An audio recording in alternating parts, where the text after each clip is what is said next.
this is Stephanie Hines presenting on the Organizational Culture and Change Project, Part 3.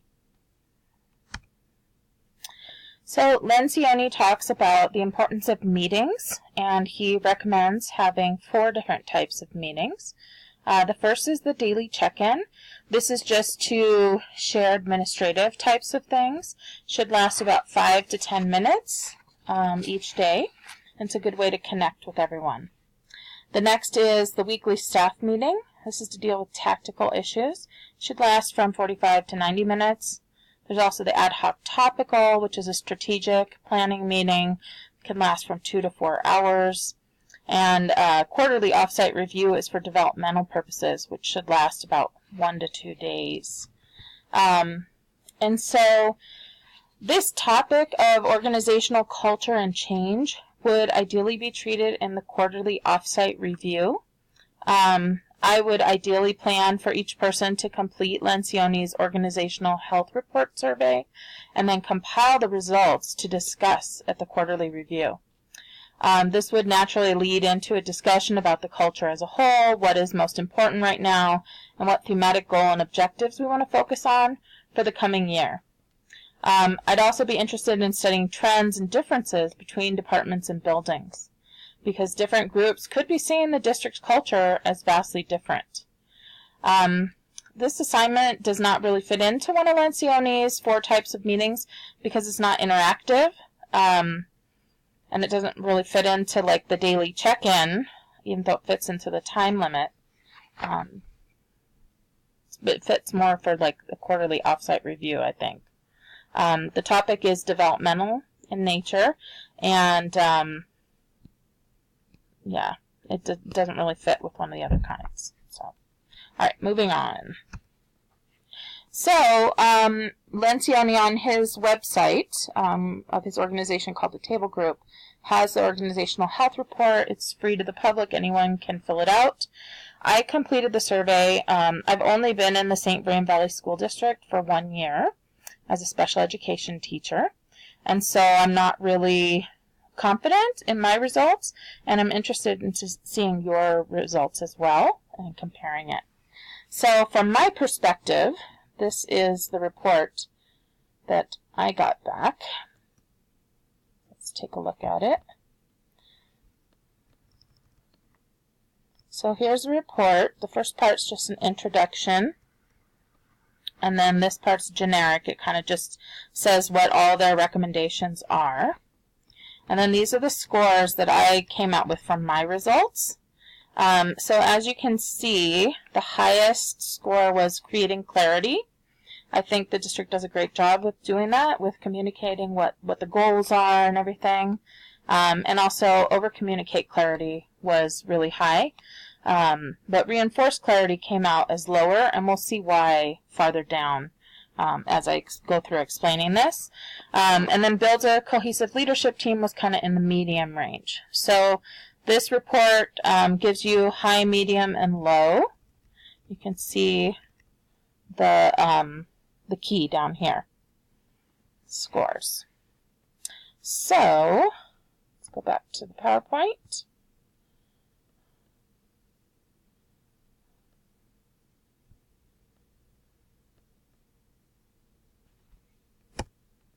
So Discipline 1 is build a cohesive leadership team. The Table Group's advice includes using a personality instrument. They recommend the Myers-Briggs, or the DISC, or social styles. So it's just a way to see what people's preferences are, their skills, their attitudes, and everything. And it helps people get to know each other better. Spending time together is also an important thing in building a cohesive leadership team. And like he said, he recommends lots of meetings. Sharing personal histories can help. One of the exercises I remember from the book, from Lencioni's book, was to share where you are in your birth order and something that happened in your life. So it's a quick little thing, but it helps you get to know one another and also understand kind of why you do the things you do at work. And then also implementing team effectiveness exercise. So it's just working on getting feedback and everything like that. So discipline 2 is create clarity. On my report, it came back as one of the higher areas. So the only advice is to answer the 6 critical questions about creating clarity. I thought these quotes were kind of cool, so I just stuck them in there. I'll also email you this in case you need more time to read it. So the 6 critical questions under Discipline 2 are: why do we exist? How do we behave? What do we do? How will we succeed? What is most important right now? And who must do what? So let's take a look at those more in depth. So the first one, and I wrote this actually before I went in and looked at the actual mission and vision statements, and it's kind of cool how it kind of lines up with what the real mission statement and vision statement are, which are on the next slide. So I said that SVVSD exists to serve students, to educate them, to prepare them for adult life, and to maintain their safety. I've been to lots of board meetings and everything. They're really great at stating the visions for the districts and everything. And most people are really positive, which is great. So the vision statement is to be an exemplary school district which inspires and promotes high standards of learning and student well-being in partnership with parents, guardians, and the community. And the mission statement is to educate each student in a safe learning environment so that they may develop to their highest potential and become contributing citizens. And how do we behave? I think most of the people are pretty positive and encouraging of others. Most leaders are aware of their leadership. That helps them stay focused on what's important. I did put in here that there are a few leaders that don't fit culturally, and Lencioni does talk about that. And so he really focuses on behaviors and cultural fit and things like that.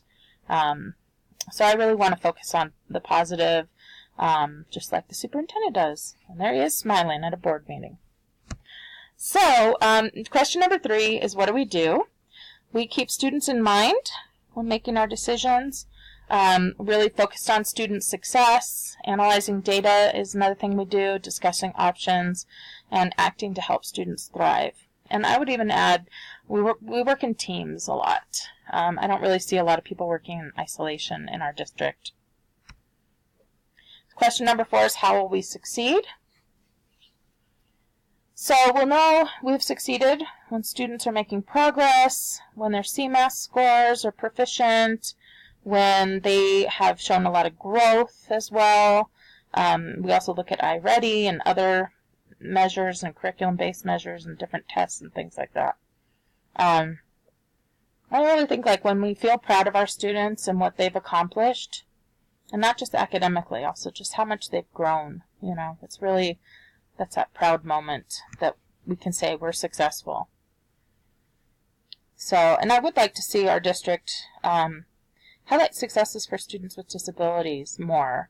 I think a lot of times we focus so much on the students that are taking like AP classes or doing all these extracurriculars and just, you know, star students, that, you know, we have students that are struggling in school, and it'd be nice to celebrate their successes too, more publicly.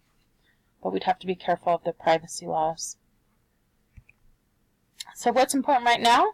I think just continue doing a good job, seeing what we do really well, and what we need to get rid of, things like that. Just kind of constantly doing these exercises and always striving to improve.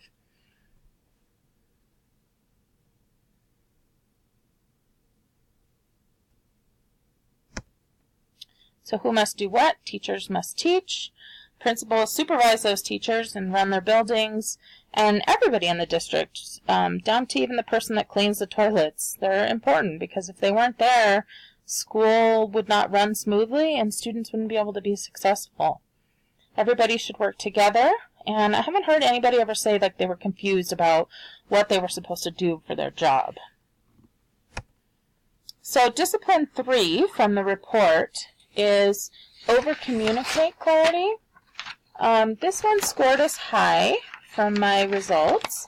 The table group's advice involves repeating the communication and the clarity, keeping things simple, so really not complicating messages. The district has communication specialists that really control all the messages that go out to the public and everything.